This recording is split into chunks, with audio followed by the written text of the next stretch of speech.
Some of you asked me to look at a new invention that can supposedly do away with fossil fuels by saving 80% of energy thanks to the physics of electron spins.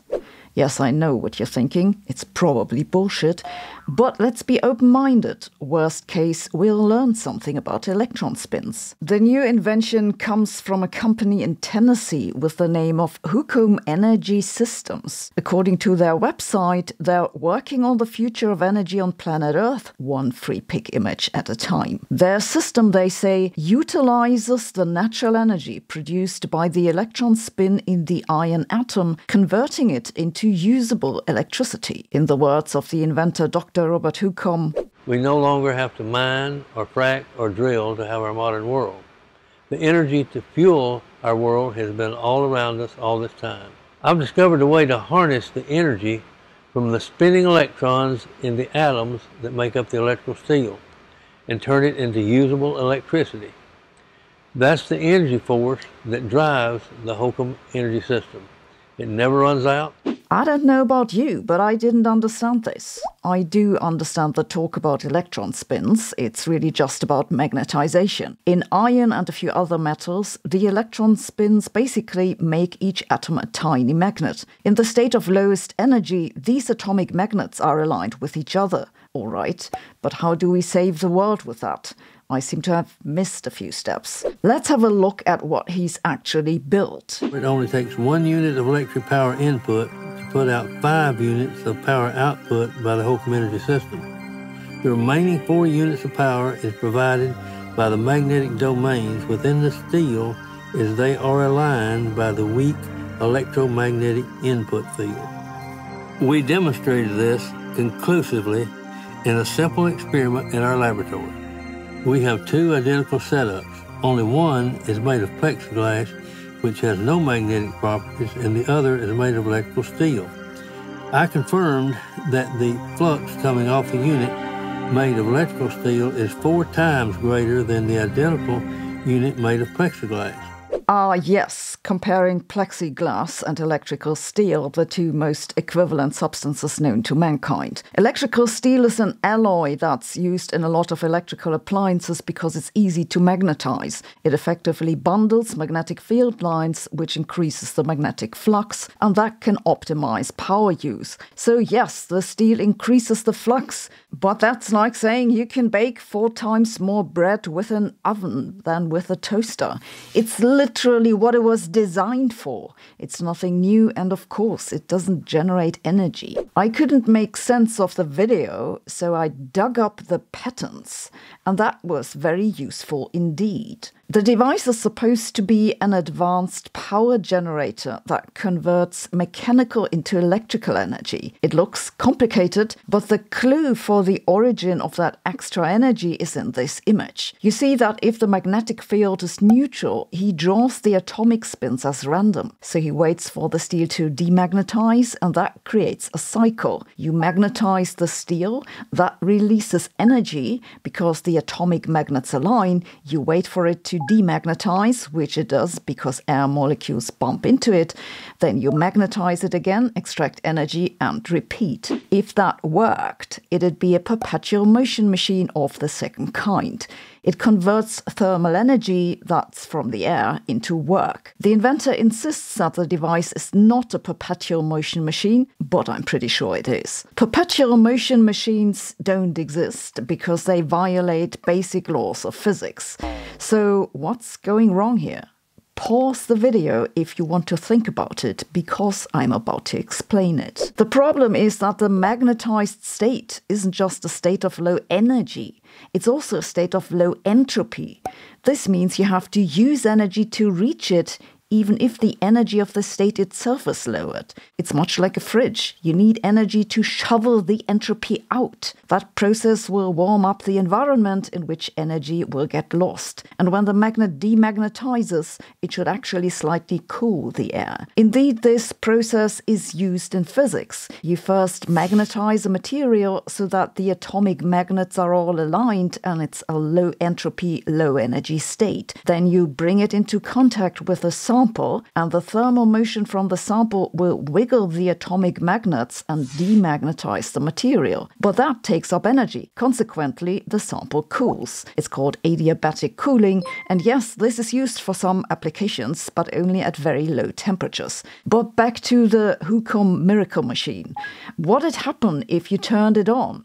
It'd probably work, but I'd expect the efficiency to be suboptimal because there's all this unnecessary magnetization and demagnetization going on. Interestingly enough, the company Hucom Energy Systems had at least one customer, the company B&K Energy from Delaware.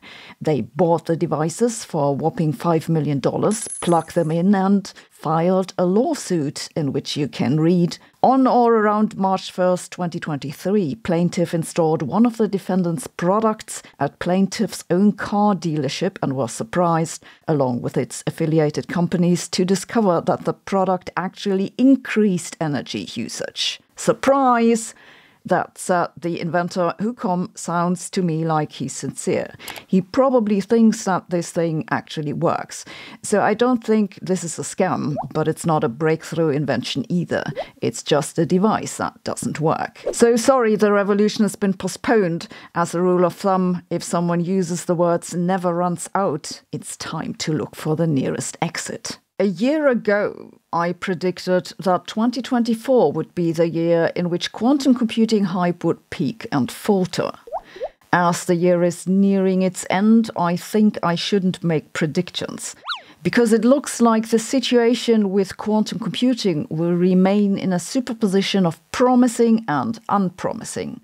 Let's have a look. About a year ago, IBM presented their first quantum computing chip with more than 1,000 qubits. Sounds impressive, but I found it to be curious that they said very little about how the chip performed, which is rather suspicious, isn't it? At the same time, IBM also quietly revised their plans for quantum computing. IBM had an ambitious roadmap for quantum computing with an exponential increase in the number of qubits. It projected more than 4,000 qubits for next year and then 10,000 and up past 2026. In their new roadmap, IBM has simply dropped those plans. According to the new plan, they'll stay at 1,000 qubits at least for the next few years and instead focus on error correction. The way that I interpret IBM's revised roadmap is that they're becoming more cautious with throwing money at the problem. Speaking of throwing money, the quantum computing firms D-Wave and Rigetti have been warned again that they're at risk of being delisted from the New York Stock Exchange because their stocks have dropped too low. News is mixed for PsiQuantum, which is the most prominent company to pursue quantum computing with photons. They've raised nearly $1 billion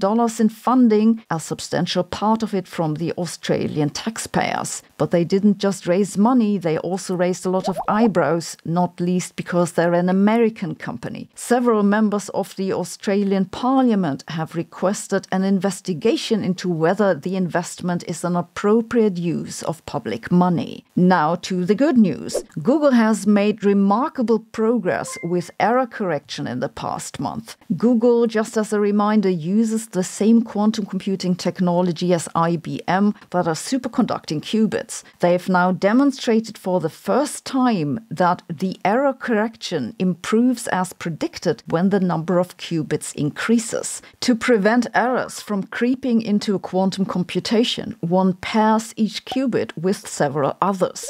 This creates a redundancy. You can then use some of the qubits to check on the others and correct errors. The problem is that adding more qubits also introduces new errors. So if you add more and more qubits, it's not a priori clear what will happen. Do you reduce the total number of errors or do you increase them? It's like university admin. First you have administration, then you have administration for the administration, and then more administration to administrate the administration. and that might not be an improvement. Well, at least for quantum computers, a group from Google has now demonstrated for the first time that they actually do see an exponential reduction in errors as they increase the number of qubits. This is good news, not just for Google, but also for IBM because they use the same technology. What does all this mean now? IBM's decision to not rush to increase the number of qubits might sound like they're backpedaling, but it makes a lot of sense because increasing the number of qubits isn't the main problem. The problem is to increase the number and still be able to use the qubits. So before you pour money into making your devices bigger, you want to be sure that the error correction actually works. And it's not just the error that builds up due to decoherence. These chips also often have an internal drift. That is, the system changes on its own when you don't want it to. It's also difficult to address the qubits individually. If you target one, then the neighboring ones can also be affected, a problem that's known as crosstalk. These are all solvable problems, but basically, quantum computing is hard. By the way, if you prefer reading over watching videos, we have a written version of our science news at sciencewtg.substack.com. I think the biggest risk with quantum computing is not that it won't work. It's that getting it to work well enough so that you can do something commercially interesting might be so expensive that it will not justify the investment ever. If you asked me to estimate the cost for building such a quantum computer with commercial use, I would put it at a few dozen $1 billion or even 100 billion and up. It's an amount of money that even a big company or government can't easily come up with. If what I just said is right, what's going to happen is that big companies like Google and IBM are going to become very cautious about further investments. Quantum computing startups, meanwhile, will be forced to raise more and more money until investors lose faith, at which point the entire game will start falling apart. This is consistent with what we've just seen going on at IBM and PsiQuantum. So we might just be witnessing the beginning of the end. Then again, this is a rapidly developing field and the situation might turn around. It may just take a little more time and a few billion more dollars. For many people, it seems, the goal of life is not to die. And if immortality is your goal, then what better place to look for inspiration than supercentenarians, those who live beyond the age of 110 years? Why did they make it when many others didn't? Nutrition, genes, staying off of social media? According to a new study out of the University of Oxford, longevity is strongly correlated with living in regions that are poor and have high crime rates. Really? Yes, really. This study comes from Saul Newman, who had a close look at the quality of data about supercentenarians. This paper has not yet been peer-reviewed, but what he found is very surprising and more than just a little concerning. The first eyebrow-raising finding is from the United States data. Newman compared the distribution of birth dates in the general population to that of the supposedly super-old. You see that the super-old are considerably more likely to have been born on the 1st of the month or on the 15th. This suggests that someone at some point just wrote down their best approximate guess for their age. So maybe super old people just looked older than they were. From this figure, you can also see that the number of supercentenarians on record in the US dropped sharply by almost 80% at some point in time that's marked as 0 here. What happened there? Did Americans laugh themselves to death about European fashion trends? No, the drop happened when the US introduced birth registrations. This supports the suspicion that most, if not all, of the previous supercentenarians had their age wrongly written down at some point. In Italy, birth registrations were introduced earlier, but the data also has quite some surprises. If you break it down by regions, then the number of super old people is negatively correlated correlated with the survival rate at mid-age. It's also negatively correlated with a regional gross domestic product that can be seen as a measure of prosperity. This means that the worse the life conditions are for the average Italian in a region,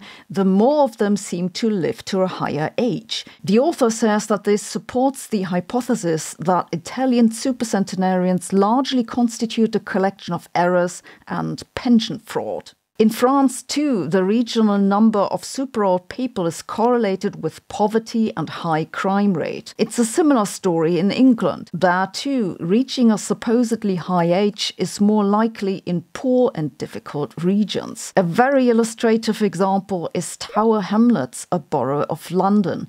It has the most supercentenarians per capita in England. It also has the highest poverty rate, highest income equality, and the highest rate of financial distress among older people. Most tellingly, it hasn't only a surprisingly high number of people above the age of 110, but also a surprisingly small number of people in the age group just below this. This suggests that some have passed themselves off as older than they really are. What about all the Japanese that supposedly get so old thanks to eating vegetables and fish? There too, the data looks similar. The ratio of supercentenarians in Japan is correlated with poverty and, very tellingly, the more money a region spends on old age welfare, the fewer super old people it seems to have. Again, that's an indicator that many age records are driven by welfare fraud. None of that means that all of the supercentenarians are frauds, but it does mean that the studies which have been done about their supposedly healthy lifestyles can go into the trash bin of science. It also means that human life expectancy is much stronger determined than we previously thought. Indeed, a recent study has found that if you extrapolate past data, it seems that we're reaching a plateau of average life expectancy at around 100 years. That is, if no substantial medical breakthroughs happen, we're unlikely to make big gains from here on. The problem is that the human body didn't evolve to live all that long, and it's very difficult to quickly change what evolution has created over hundreds of thousands of years. Yes, we can grow spare parts and try to replace failing organs, but that, I suspect, won't gain us all that much. Personally, I think that our best chance of substantially increasing life expectancy is a symbiosis with durable electronics in which we export our cognitive function on another system entirely. This is also why I think this entire AI scare will disappear, because it won't be us against them, it'll be us with them creating a new species. Until that happens, maybe we should clear up the mess that is scientific publication. Dear, oh dear. Last week, several newspapers reported that scientists have spotted an extraterrestrial signal that could be a sign of intelligent life. Yes, I know what you're thinking. It's probably not aliens, but I don't want to dismiss such claims just because they've always been wrong in the past. I'm pretty convinced there is intelligent life somewhere else in our galaxy, and one day will be the day. So what do we know about the new Rumour? It comes from Simon Holland, a YouTuber and filmmaker. As he explains in a clip that you can watch yourself, he was tipped off, he says, by someone involved with the Breakthrough Listen project that searches for alien civilizations. The UK Mirror then picked it up. From there it spread to other news outlets and to X Twitter. Holland says that the object in question is called BLC-1. The Breakthrough Listen initiative of the SETI Research Center looks for alien signals with radio telescopes. It's a $100 million project financed by billionaire Yuri Milner's Breakthrough Initiative. It's the largest ever project to search for signs of intelligent life beyond Earth by scanning a big part of the sky. In these scans, they look for unusual observations known as technosignatures. In contrast to biosignatures that look for life in general, usually in the form of molecular traces, technosignatures are signs that someone or something is sending information. These searches typically focus on narrow electromagnetic signals, which means the signal is peaked around a particular frequency. This is because natural sources tend to instead span broad parts of the electromagnetic spectrum. The object in question, BLC1, is a radio signal that was first detected in April 2019. I know BLC1 sounds more like a vacuum cleaner than an alien civilization, but it stands for Breakthrough Listen Candidate 1. It appeared in an observation of Proxima Centauri, the closest star system to our own. This signal sparked interest because it was incredibly narrow, just a few hertz wide. It also had a slight frequency drift, suggesting it might be coming from a moving source. However, a follow-up study then found that the signal was not an extraterrestrial technosignature, but rather an electronically drifting intermodulation product of local time-varying interferers aligned with the observing cadence. That's a complicated way of saying that it seems someone nearby used a mobile device while the data were recorded. The Breakthrough Listen people then came up with a more sophisticated data analysis that should automatically reject such foreground signals. We talked about this in an earlier Science News episode. So if the signal is back, that'd mean there was more to it after all. It seems rather unlikely to me they'd make the same mistake twice. Then again, it's not like life on Earth is that renowned for its intelligence. Simon Hollins, in his YouTube clip, just repeats the same properties of the signal that we already knew, so either he is missing something or I am missing something. Any such claim should of course be regarded with a lot of skepticism, but I think it's worth asking what we would accept as convincing evidence of extraterrestrial intelligence, at least in principle. Do we wait until they ask to see our leader? Well, there are a couple of other signs that alien searchers are looking for. For example, not only do you want the signal to be narrow band, you ideally want it to have a pattern, like a discernible structure or a code sequence. You know, something more complex than your microwave leaking radiation as you warm up the tea. Astrophysicists have also been looking for signs of megastructures designed to directly harness the energy of stars, called Dyson spheres, which advanced civilizations might build. The megastructures would cause unusually dim stars, but it's a signal that on its own can also be caused by dust clouds. However, if such an observation came together with an already suspicious radio signal, that'd certainly be very intriguing. The most convincing evidence, though, short of actually having aliens at the front door, would be probes that we find on our own planet or in our solar system. This is what Avi Loeb is after with his claims that Oumuamua was an alien spaceship or that alien probes have plunged into the oceans. I really try to be open-minded about this stuff, but it strikes me as incredibly unlikely that an alien species would be just about at the same level of technology as we are. Most likely, they're either so far behind there's nothing to see, or so far ahead we don't know how to see it. So that's, in a nutshell, why I'm not excited about it. But then you never know, so let's wait and see if they have found something. Or maybe the aliens are already among us. Make sure to check the comments. Thanks for watching. See you tomorrow.